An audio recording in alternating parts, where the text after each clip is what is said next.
Well, I mean, how I got to where I am today, I guess many years of trying out different things, and um, basically, I've been living in Berlin since 2016, and I suppose where I am right now is a little bit different to where I am where I was when I first got here. But my kind of, I suppose, my career trajectory has gone a little bit in the way of sort of starting out playing gigs as a session musician, and although I'm still doing that a lot of what I do now is kind of more what's the word? Sort of a little bit less on the road and more kind of in the studio, whether that be writing my own music, producing music for other people, or doing videos or things like that on Instagram. Basically the whole lot. I guess the $1,000,000 question is the one that people always ask me as well when they meet me for the first time is, so how did you move from, in my case, Scotland to Germany, or what brought you here, or, what was it, and what was it for you, man? Well, it kind of, the move... Well, maybe you should tell us where you're from, actually. That yeah, right. Standpoint, well, maybe some people can hear it from my accent, but maybe other people can't. But I'm from New Zealand, basically. So, there aren't really many more places that get sort of further away than that. But basically moving here... It's the last bastion, Yeah. I mean, moving here, it sort of coincided with me finishing my studies at university, basically. So I studied at the University of Auckland in New Zealand, did a Bachelor of Music in jazz piano. And I think I knew just sort of deep down that I would at some point, want to be doing this overseas. It wasn't really clear for a while where that would be. But yeah, I sort of got onto the idea of Berlin sort of quite at the last minute, so to speak. And basically just packed up and moved here, as you do. And I remember I tell people I had a Fender Rhodes that I had restored that I sold basically for a plane ticket, and that was basically it. That got me over here to Berlin. The sacrifices you have to make. Eh? Mm-hmm. Absolutely. Yeah, but I didn't really gig with the thing anyway. It was too big, too bulky, and yeah, I was going to say they do have their downsides. That's right. At least someone's making the more use of it now, anyway. Absolutely. In fact, I can't even remember who bought it, but I'd love to know who. I'd love to figure out who did and see if they're actually doing anything with it. Podcast for another day. Exactly. Most musical instruments are, that's right. Kind of bizarre. I've got a list of these podcasts I've been meaning to make. So there we go. I've just thought of another. Oh yeah. Cool. Yeah, I mean, it's funny. I was with my parents over the last couple of months, sort of January and February, back in New Zealand, and my dad is British, and he's I have a very musical family, and my dad's got sort of guitars that he's had since he was like 15 or 20, and he's almost 70 now, and some of these things I'm just blown away by the history of it, and I find it so remarkable to just be able to hold on to things like that for so long, and it's kind of funny, really, because I'm basically a keyboard player, I suppose, as you can see around me, and and I think about it because my dad's a guitar player, and keyboards kind of go out of fashion and get old very, or at least what I think a big majority of them do, and not really like guitars. You can kind of buy a guitar, and if you like it, you might hold on to it for like 50 years. But keyboards can be a little bit different, I find. And I saw you tell us about the video you made the other day, the Instagram clip when something arrived at your door. Let's call it a late Christmas present, just as you were talking about That's right. keyboards there, Ron. Yeah, basically that was a Nord Stage 4. It's a keyboard that just came out. Like, I don't know. I mean, it's still not even available in some areas. And to be honest, I'm very lucky to have gotten it, and I have a good relationship, sort of a endorsement relationship with the distributor here in Germany. And so I was very happy to get that the other day. And yeah, I just felt, so I thought I'd make sort of somewhat of a funny Instagram video about it. And, because it does the job. Yeah, exactly. So, some of these keyboards are like sort of holy grails, they, especially the ones kind of from companies like Nord, that sort of, got a huge following, and, there's all these sort of rumors and things over the years of, a new product, and then, suddenly one comes out, and then it's, there's a great, it's a big deal, so, yeah, so that's the one I got recently, and I've set that up, and I've been fiddling around with it for the last couple of days, and yeah, certainly a very very impressive instrument, and I'm very much looking forward to actually bringing it out on the road with me and kind of seeing how it can contribute to some of the bands I play with. Just as a kind of side question, as someone who's not a keyboard player or that familiar with keys or piano in general, so this is daft question number one. There we go. Just set that up for myself. If you have like an instrument like this, was it Nord Stage 4? Exactly. Yeah. That's what it was called. Yeah. So, what kind of sets that apart from another competitor? I'm trying to think like a Yamaha or something like that, or something of a similar. What is it differentiates them? It's just when we were talking about guitars there earlier. There's a certain, maybe a more tangible thing with an instrument like a guitar. Yeah, that's right. Whether it's the feel or it's just that piece of wood in your hand, so to speak. Yeah. I mean, I suppose with guitars, you've got sort of classical guitars, acoustic guitars, electric guitars, and different kinds of electric guitars, and so, and that they're very clearly different from one another. And with keyboards, I find it somewhat similar because, you can get a stage piano or a home piano keyboard, and then you could get a synthesizer, and those two things are sort of worlds apart, really. And, synthesizer's actually got sort of analog components inside of it that make the sounds. And then, stage piano might just have a great piano sound or something like that. And so it fits a few people's needs. And, but what I suppose with the Nord, the Stage series is basically a sort of amalgamation of these different elements. And it basically, I guess why they call it the Stage is basically because it is best fitted for a stage, and so you've got a fantastic synth element there, great organs, great Rhodes and pianos and strings and Wurlitzer and all that kind of stuff. And so I suppose they've wanted to pack, the best product together, that one could have. And as far as your question about Yamahas and things like that, I mean, yeah, that's a bit more tough to say because a couple of other keyboard companies do have similar products out there, like Yamaha and Korg and Roland, and I think earlier sort of those were the names that I was searching for. Yeah. I think earlier, sort of 5 or 10 years ago, that the difference between Nord and some of these other companies was quite a lot bigger.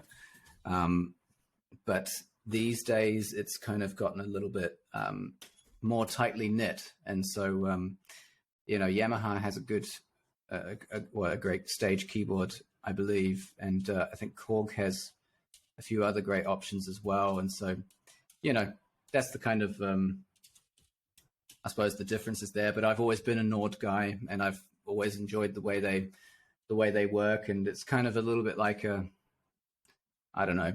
It's like Androids and iPhones. Once you get used to one way of doing things, you don't really, and you don't have a good reason to, then there's not really you're much in that sense to universe switch. now, right? You're kind Yeah, of exactly.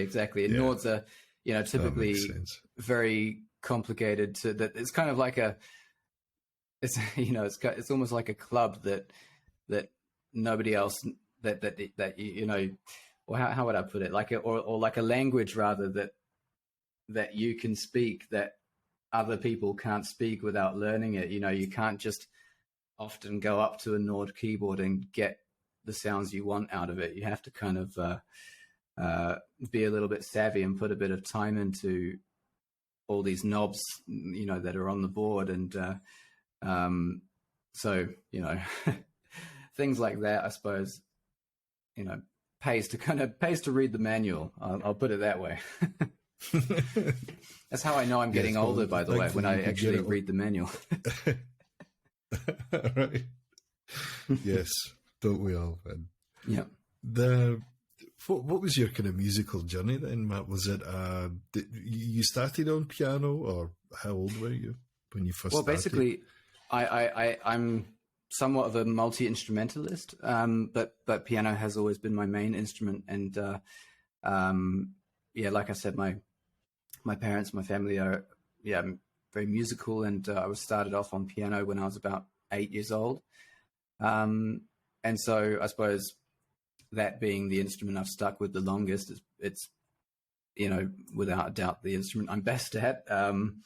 But drums would be my second instrument, which I started around 10 or 11. And then I also then around the same time started guitar and vocals. And then at some point around, 14 or 15, I started trombone, and sort of some other sort of horn instruments like trumpet and baritone horn. And I think from there it just kind of, it's just been the way. It's growing up somewhere, I mean, with around 20 or 30,000 people, it's kind of one of those big-ish towns, but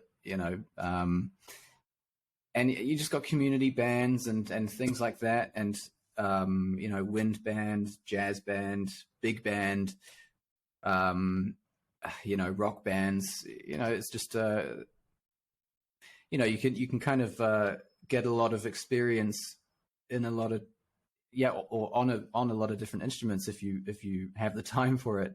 I mean, I was playing piano and things like that in a jazz duo, and playing drums for my high school's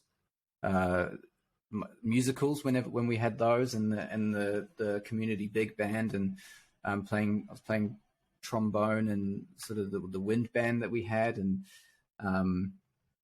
so I suppose long story short, it's kind of there was a lot of opportunities growing up to get experience on different instruments, and luckily I was passionate about it and keen to do it, and I suppose here we are today.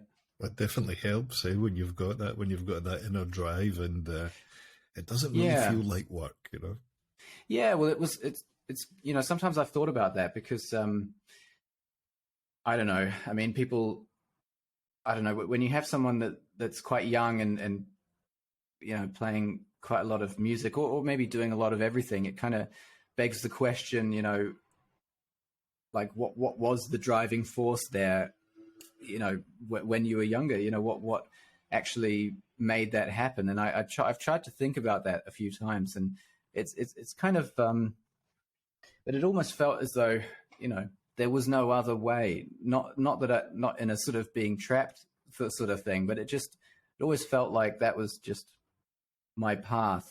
And, that's just always what I wanted to do professionally. And I suppose probably why I wanted to do that was because my parents did that. So, we're, I suppose, most inspired by our parents, for better or for worse. So, yeah. Yeah, right. Exactly. Was it did you enjoy that transition going from high school into university and then studying music full time, and then the transition from finishing your degree and then going into the kind of pro world, as it were? Did you enjoy both of those transitions? Yeah, I mean, I've not thought about that actually. If I enjoyed the transition, I suppose it's always exciting, and especially. I don't know if I was going to say enjoy is the right one, but it was the one Sure. that came to mind. So. Well, it's. I mean, what did you make of it? Yeah, definitely going from high school to university was very, very exciting, I suppose, because it's not only just leaving school and going to university, but also just moving away from home, and in my case, it was moving to the biggest city in the country and living with other people, making new friends, and going to university. It just everything happens at once. Like all these experiences that you have as a young adult. It's it's all happening. In a very short space of time, I find, and so and at the same time, you're supposed to be actually kind of learning like stuff for your degree, when I think about things like sometimes it happens, the first time doing this or the first time doing that, and going out and with the whole social aspect of it, and then at the same time having to actually learn all these scales, it's a funny old time actually when I think of it. It must be, I don't know, it definitely is one of those things you'll never do twice. But and then of course going from university to here, that was I suppose that was kind of a transition where I felt like I was really dedicated to making it happen.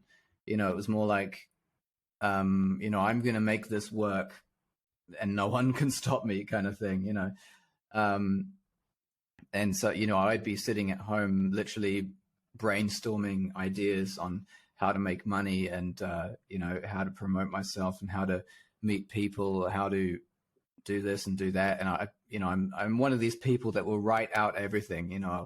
I mean, at the beginning of every day I write out a list in my diary of things I want to things I want to do today, and that's that'll never change probably. But back then, it was just I suppose moving here there was a lot of things happening. There was kind of new people, new language, new food, new city. It was, other side of the world, right? Exactly, other side of the world. And I should preface this with actually saying I was actually born in England, and I did spend a chunk of my childhood there, because my mum is a Kiwi and my dad's British. But then, for that reason, when I was around 8 years old, we moved to New Zealand. So I'm, you could say I'm somewhat of a double expat, never really feeling kind of. You get the best of both worlds then. That's true. You could say that, but also you could be like, well, I'm sort of missing a lot of attributes, or not attributes, but I suppose, I very rarely call myself British because if I would go to England right now, I would be like a tourist. Well, that makes two of us. Yeah, sure. Yeah, but then, in New Zealand growing up, it was always like, I've got, especially when I moved there, I had more of a British accent, and, then I'm missing some sort of cultural references from like TV shows that people watched growing up. And I'm like, what's that? What are you talking about? And, and so that kind of thing. So, but yeah, like, as you said, so on other side of the world, back in Europe for the first time since I moved away. And, so it was, definitely, I don't know how I could put it. It was hardcore, I would say. But what was it? Yeah, Auckland to Berlin. But all or nothing, eh? Yeah, all or nothing. Yeah, and I kind of like that. It's kind of definitely, man. Deep end. I mean, you can respect sink that. or swim. Totally. Yeah. You mentioned something just a minute or two, Matt, about and I'm sure this is a question that a lot of people would have, or they might ask you if they're in that frame of mind. Mm-hmm. The how did you arrived in Berlin? How did you market yourself, or did you speak some German at this point, or what was your plan to get from 2016 to where you are now? And of course, we had that kind of all that pandemic caper in the middle, right? Mm-hmm. So, because I moved here in 2018. Mm-hmm. Yeah, Yeah. I think 2018. Yeah. Yeah. It's funny. I know people, or I meet people that have moved here sort of, I don't know, in the pandemic, or just even I know a few people that have moved here just before the pandemic, and I'm like, oh my God, I'm so sorry, you know, you don't know, I mean, you haven't had a normal summer here yet or something, you know, but so it's good that you've had a few years even before that, and now we're somewhat out of it anyway. But yeah, so with promoting myself, yeah, I mean, it basically, I suppose, you know, we have to kind of use the internet to our advantage, you know, and most things that we do. And back then, yeah, it was basically a case of, I suppose it was a case of trying to build up my social media profiles, you know, basically make my presence known.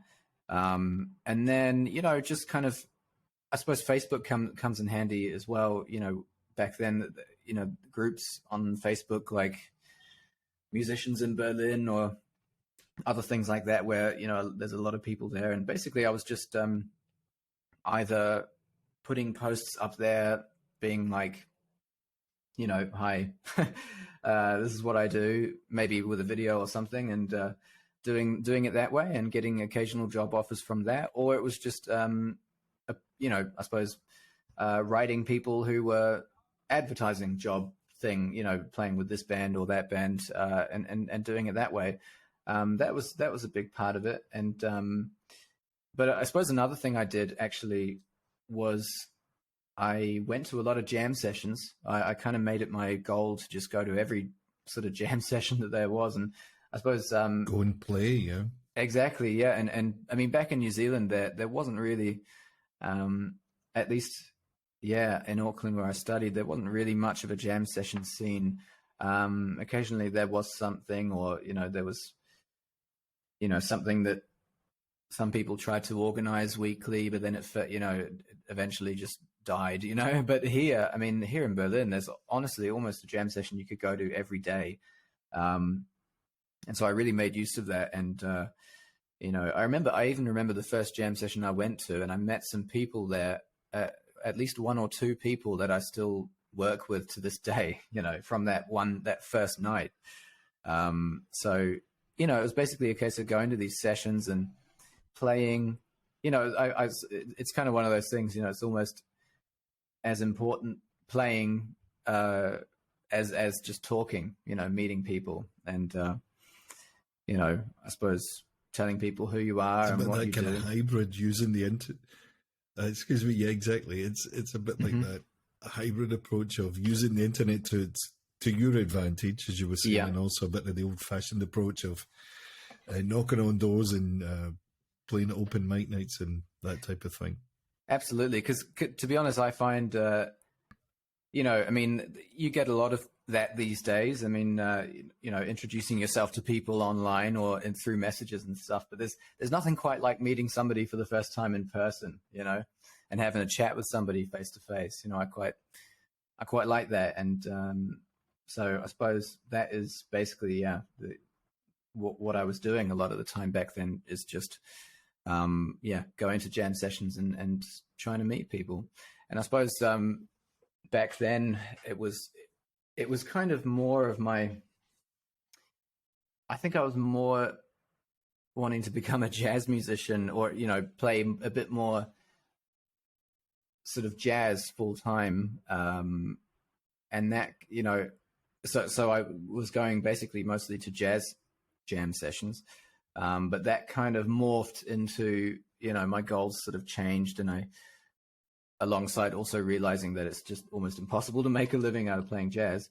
So basically it kind of, yeah, morphed into sort of, yeah, becoming a session keyboarder for bands that going on the road and playing festivals and clubs and things like this. Did you have a few kind of ups and downs at the beginning? Because it's one thing, as we've just said, moving to the other side of the world, getting yourself set up, and then getting that part of your life in some kind of order. And then the next bit is, okay, now I have to kind of get my foot in the door somewhere and try to make a living at this. Yeah, that's right. I mean, I would say, I don't know if it would be an up or down sort of thing, but one of the, big difficulties at the beginning was just finding a place to live. I mean, it's not easy as a foreigner, and even less easy as a musician, to kind of get landlords to trust you. So, I spent a lot of time just, in that first year, just moving from place to place for 1 month, because, you would scour the apartment websites, and people would be going on holiday for 1 month and just need somebody to, take the place for that. And so that's what I did for a long time. And so that can be quite depressing, I suppose, after a while, is finding that place to live. But yeah, eventually that came right, and that's all good. And and I suppose I had one really big down, actually, and this one stuck in my mind for ages, and I don't think I'll ever forget it. I actually, and I've never said this publicly before, but I was involved in like an internet scam when buying an instrument quite early on, not super early on. I think I'd been here for at least a year or two. And funnily enough, we were talking about the North Stage earlier, and I was buying one of the previous models, and it was really, I suppose, it's one of those things like coming from a small country where things are a little bit different, and basically somebody was selling one on eBay, and then a third person had hacked into their eBay account and sort of controlled it, and then sort of and then had communicated with me sort of outside of the platform, and then I basically lost a bunch of money, and I mean, not a crazy amount, but like, I mean, these things are pretty expensive. And back then, when, was really trying to build the career and build the, build everything up from the ground, that was when you say ups and downs, that's a down that really, that comes into my mind for sure. What is it they say, man? It's all part of that kind of learning process. These are the things we don't plan for, obviously, right? For obvious reasons, but yeah. That's absolutely. a bummer, man. Yeah, people. Yeah. Some people are just shit. So you got that right. That's a bit of a segue in there. I was going to say about shits, or people. Tell us some of the people you've played with. Then, since we're talking about being on the road, Matt, is that happening again now since the lockdowns or things have become a bit less regulated in that sense? Or I don't want to use the normal word, but it's hard to say when things will be back to zero, but yeah, no, I mean, well, basically, I mean, last year actually, I played almost more than double I'd played in any other year since I've been here. So that gives you, a bit of an insight as to how things are here in Berlin, I suppose, with coming out of the pandemic. But basically, well, I mean, I've played with a lot of people spanning a lot of different genres. I've played in sort of German rap bands. I've played with like, rock and free jazz bands, and metal and prog and all these kinds of things. I mean, if you want actual names, I would say I've been playing. Well, one of the artists I've been playing with for the longest is a singer-songwriter called Teresa Bergman, and she's also a Kiwi, and we met each other, a long while back. When I first came here, and we've been working together ever since, and she's fantastic. She does, awesome mix of, her own style, which is kind of jazzy, folky, funky, things like that. And so we've been working together for a while, and then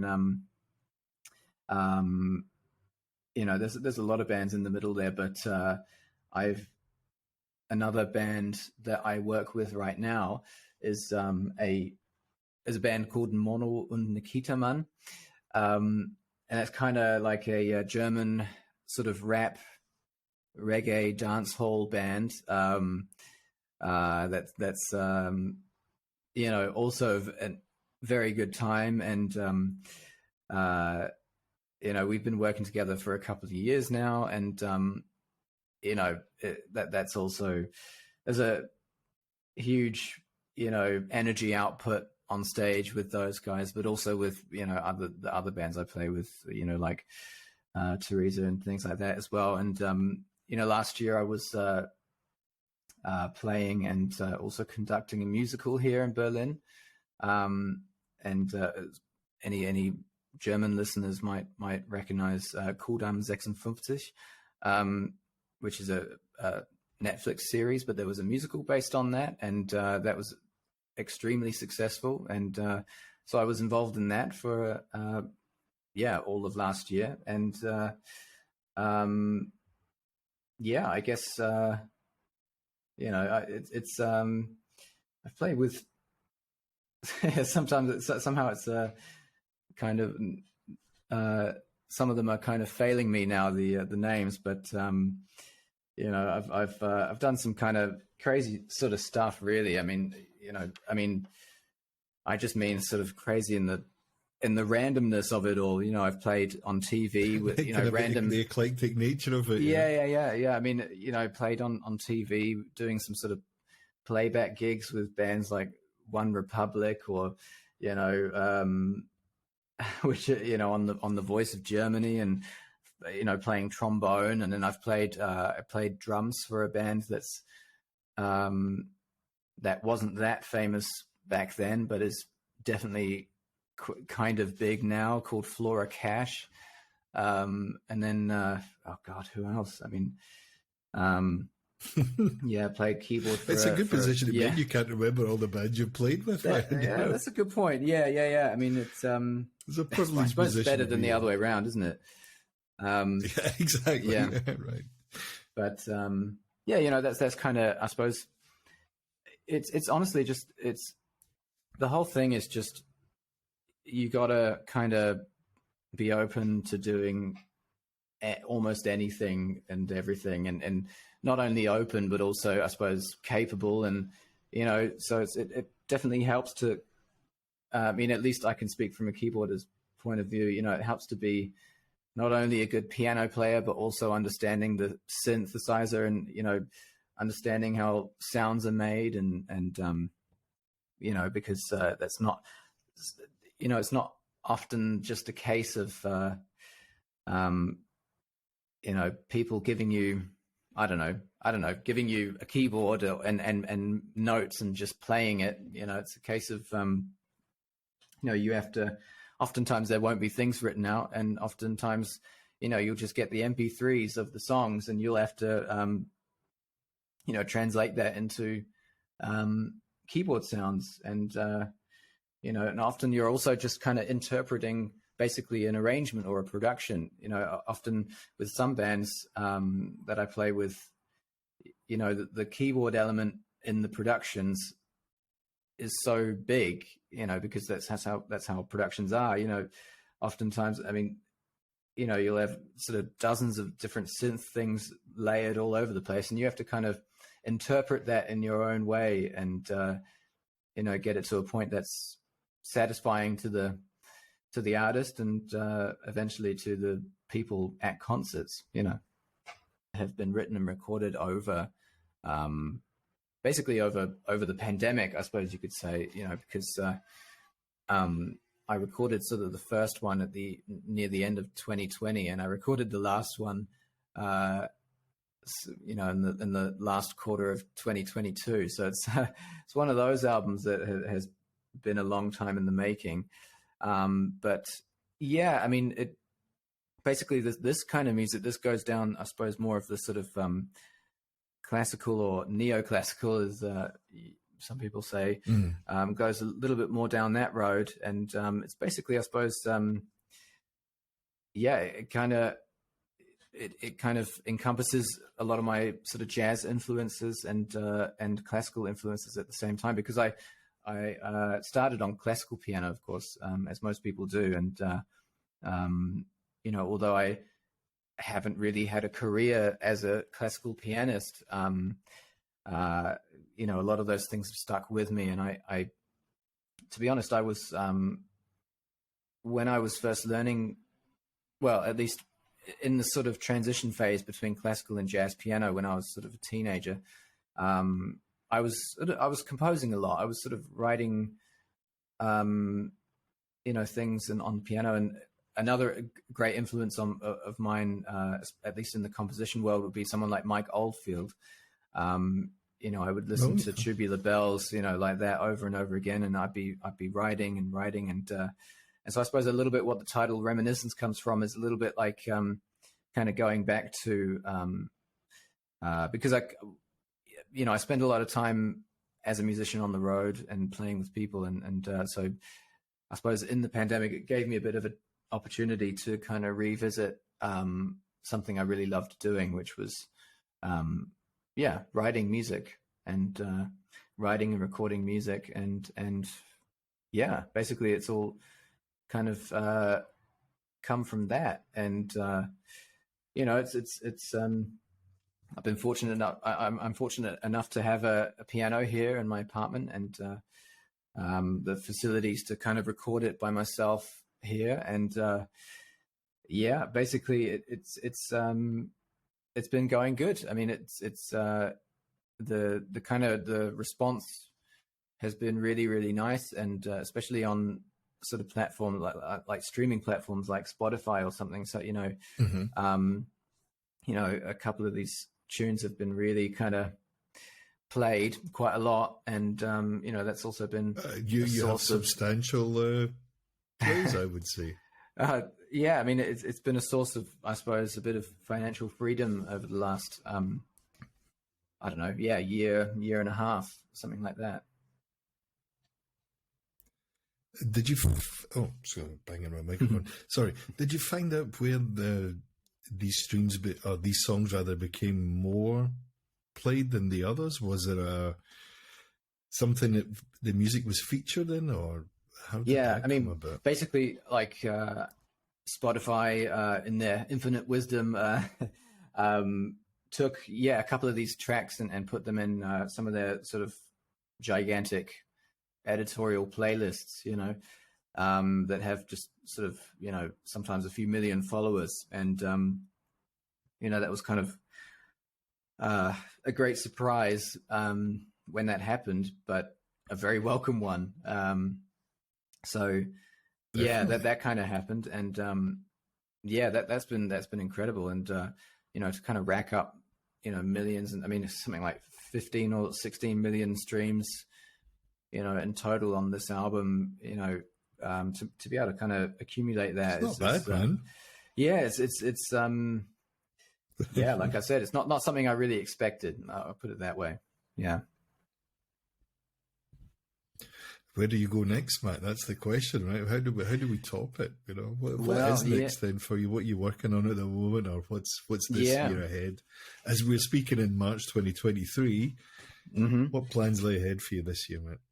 Well, basically, it's I kind of made a promise to myself this year that I would play less. I would do less gigs and work more on my own music.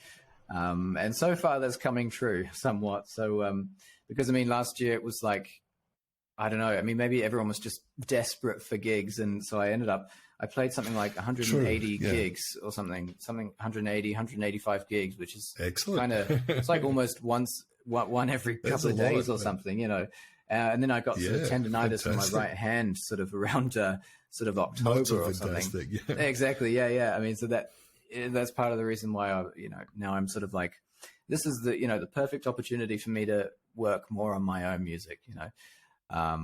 So yeah, to your question, yeah, I'm actually in the process of releasing a new EP, which is called Teal, Teal, and the first two singles from that are out, and the next two singles will be coming out consecutively in a couple of weeks. And so that's for the piano music, and I've got a couple of other ideas for my piano project that I'm going to be looking at in the second half of the year, which may or may not include sort of a bit more of an expanded instrumentation with sort of strings and synth, or it's still in the development phase, but that's going to be quite good.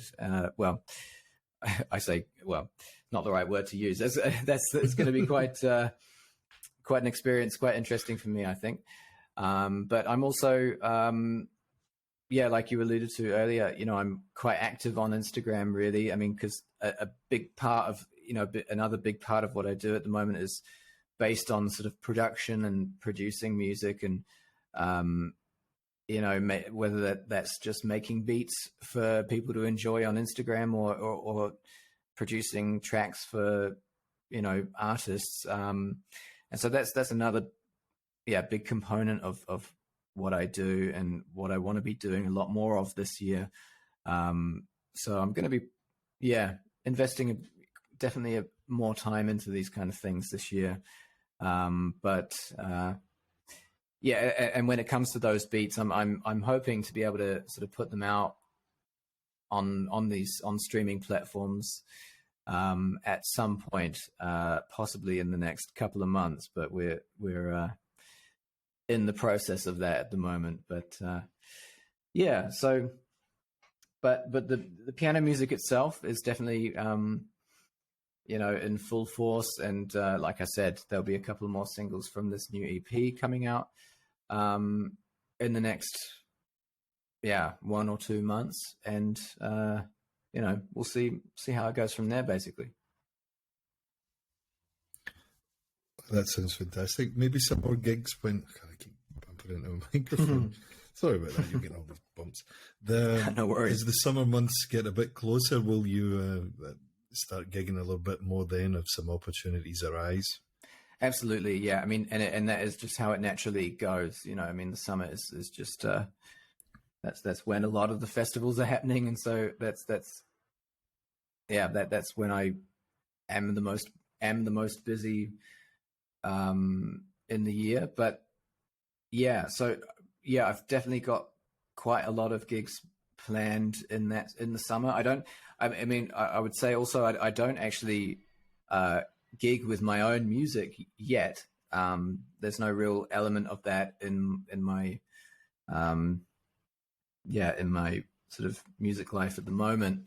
But I hope maybe at some point that will materialize. But basically at the moment it's just a case of playing with artists, and like I said, this one. I mean, but I suppose the band I'm playing with the most this year is this kind of German rap reggae dance hall band that gets booked for a lot of festivals, and it's a great time and a great way to visit. That sounds like a lot of fun.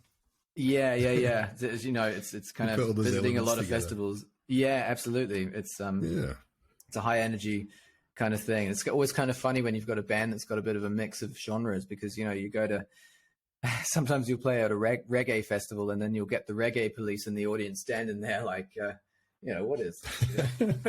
And then we get booked for like, a punk or a rock festival, and then we play one of our reggae numbers, and they're like, oh, what is this? So you have to have like an audience, with an open mind, definitely. Definitely. Well, amen to that, brother. Doesn't that say a lot? Yeah. So there's a nice kind of another nice segue in there. So before we get to our top 5, there's a video I saw of you the other day where you give your top 5 piano composition tips in a very compact and concise video. I think it must have been on YouTube. Yeah. So it's Oh, about yeah. 5 or 10 minutes. It's well worth checking out if you want to. Was it CD Baby or something like this? I made it. I forget. Yeah. The name escapes me, but That's interesting. but yeah, there's Yeah. a nice kind of clip there of top 5 piano composition tips. So if anyone is in the market for such tips, then I shall put the links in the box, as they say, and you can check out Matt's recommendations. Matt, is there anything you'd like to? Go on, mate. Yeah. Oh no. Sorry, I was going to say it's actually interesting you say that because I didn't realize that video was out. It's I did a video for CD Baby, the distributor, and I made that a while ago, and I gave it to them, and I didn't realize that it had come out. So I'll have to check that out as well. Or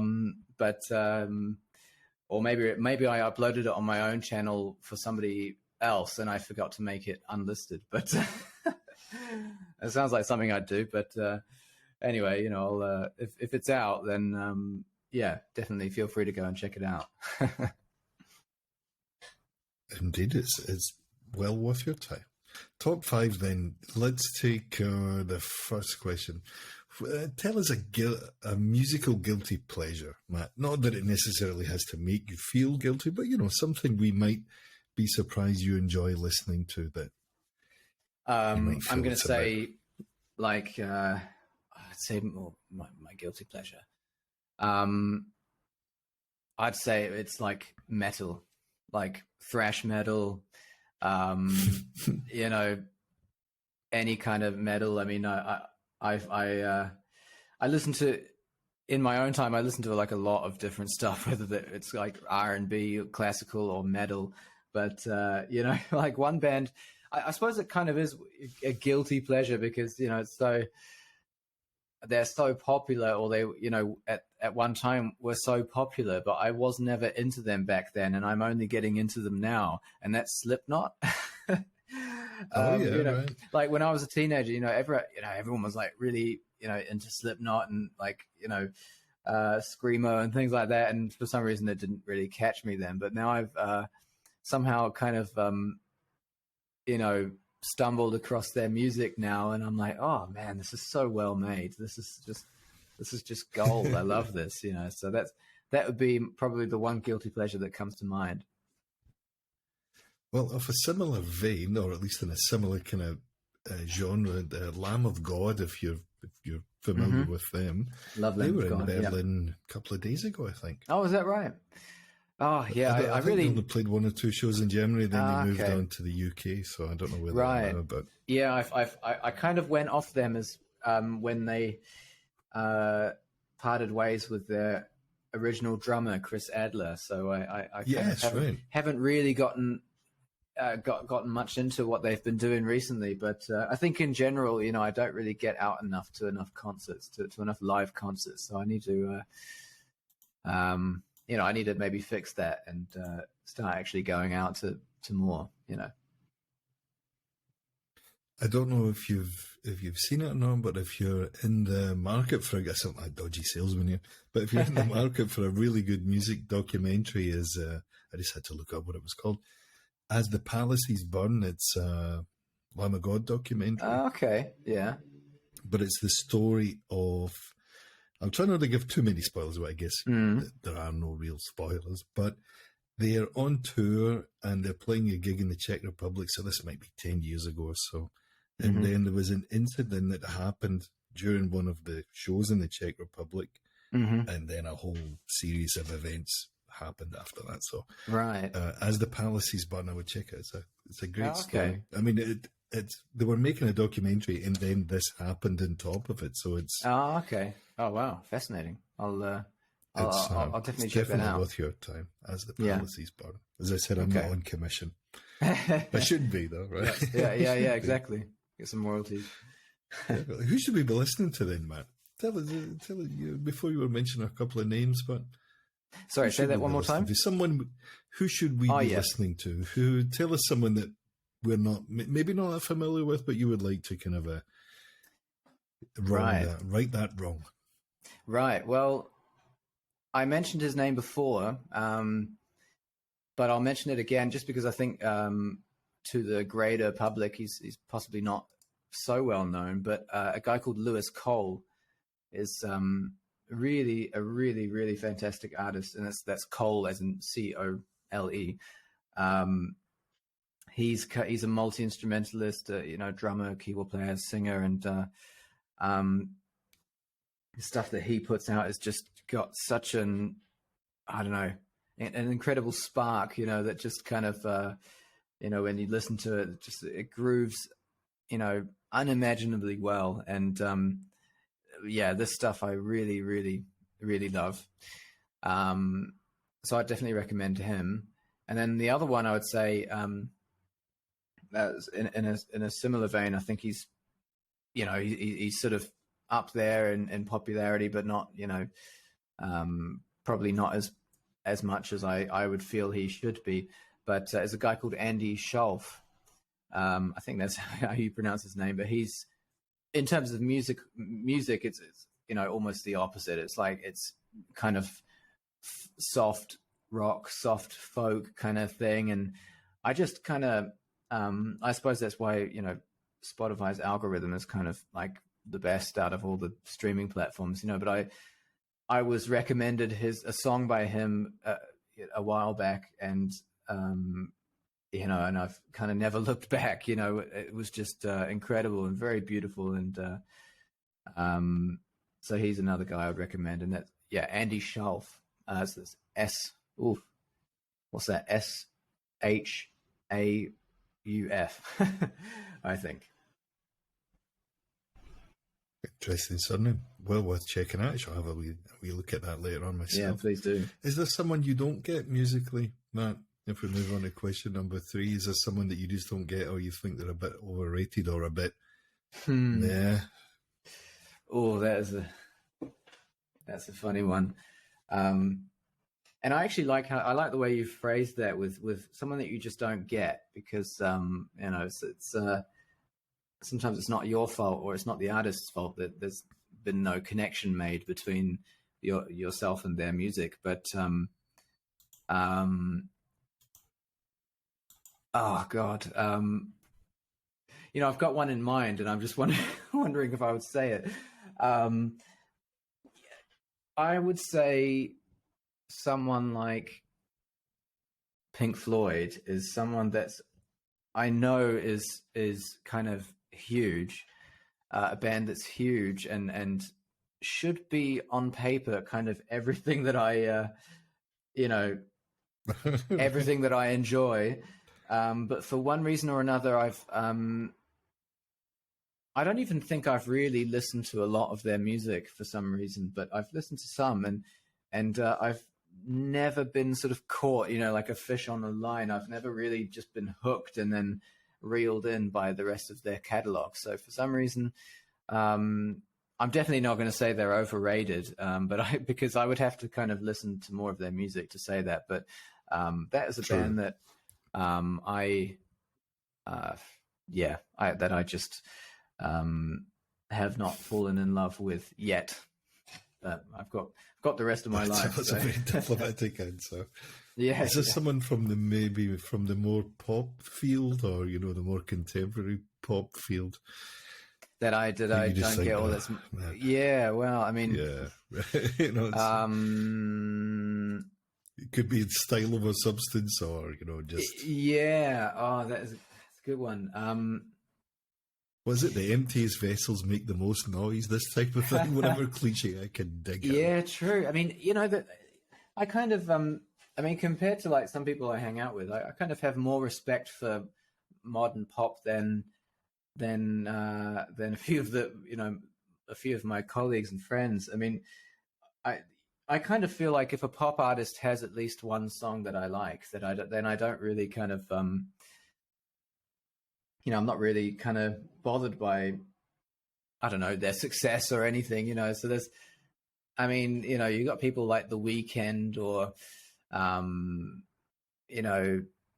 Doja Cat, or like Rihanna or Beyonce. Lady Gaga. All these people are, Yeah, I mean, they got some bangers, I just can't deny it. So I probably, no name is True. coming off the top of my head that's actually kind of, that's saying that I really am not into really. But yeah, so, unfortunately, I mean, I would say, some people like, I think to be the almost the opposite answer of that. I feel like someone like Ed Sheeran is like he's probably one of, if not the most popular musician in the world right now. And I think he kind of, he he could get as much credit as he, you know, I think there's no limit to the amount of credit that he deserves as a songwriter, So I kind of actually enjoy the fact that there's, a guy out there that's one of the most popular artists in the world who's actually just fantastic and fantastically talented. Right on. Go to karaoke song. It will be a Stevie Wonder song, probably. I think it would be something like Classy choice, man. Isn't she choice. lovely? I reckon that'd be a song Nice. I'd do karaoke for. Yeah, Isn't She Lovely? Or Angels, Robbie Williams. I mean, you could go a bit Sir Duke if you're feeling a bit more jazzy. That's true. As well. That's true. But I kind of, you've got to be playing to the crowd as well with karaoke. So you got to be thinking of your song choice. And trombones and That's true. That's true. Yeah. Well, I mean, I spent like a lot of time busking as a kid. I was busking with Sir Duke and Isn't She Lovely, and then all the other stuff, Ed Sheeran and Amy Winehouse, Aloe Black, I suppose any of those songs I would kind of I would be glad to butcher, in a karaoke room. Although maybe I'm being harsh on myself there, but I'm not going to pick a song that I'll butcher. But you'll do your best. Exactly. For better or worse, kind of thing. Yeah, that's right. Last question then. Since since you just mentioned 100, how many gigs was it last year? 180. It was over 180. I know That's that. impressive, for sure. Man. Thank you. Tell us about a favourite venue you've of which there are many, I'm sure, where you've played, or where you've seen someone that's fairly an impressive location. Well, I'm going to say probably the venue where I was playing and conducting also this musical Kudamm 56 in Berlin last year. The theater that was played at is called the Theater des Westens, I suppose the Theater of the West. So it's obviously in West Berlin, and that's just a beautiful theater. And I don't know. I suppose I spent so much time playing in clubs and things like that. Which, I mean, clubs are beautiful and have their own kind of personality and stuff like exactly, yeah. And exactly. but there is something to be said for, I mean, then stepping into a theater and playing something that's got like kind of, like boxes here with like red velvet and like golden cherubs, like hanging off that, just unbelievably fancy. And it never got boring to be on stage in that place. I'll say that. Yeah. Maybe if we go on the other side of that coin, then is there a venue where you can't wait to have got out the door? Oh, anywhere that's got bad Wi-Fi. Oh, should we not name any names? I don't know. Oh well, I mean, I'm thinking. Oh God, where have I played that I've not really enjoyed? Sometimes it may be not even the location; it's just the vibe in the room, right? It's just right.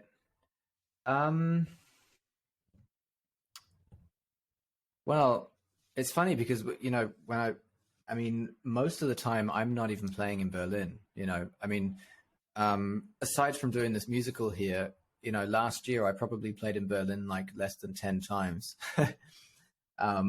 So, you know, I suppose it would have, you know what? Unfortunately, nothing is coming to mind. That's all good, man. It's, you know, not that I'm actually, We shall not leave that it on I'm that not wanting high to. note then. Exactly. I'm not throwing in. It's not that I don't want to throw anyone under the bus. It's actually literally that I just can't think of one. You know, it's just all about the people. I think. I don't know. It kind of, the people bring the vibe to an empty room. You know, otherwise it's just a room, I feel like. And so, that's it. You know, there are some cities that are maybe a little bit like, oh, you know, I've not had the best experiences in this city, like Frankfurt, for instance. You know, I've never really had any sort of many great experiences there, for one reason or the other. But all the suits, maybe, man. Maybe that's what it is. Yeah, you know? I think that's probably what it is. Yeah. It's either suits or football hooligans. It's a weird eclectic mix, you know. Yeah, you're right. And you said you're in was it Dortmund or Dusseldorf or somewhere? Dortmund, yeah. I mean, I played some fantastic shows in Dortmund. That they have the Junkyard there is a great venue.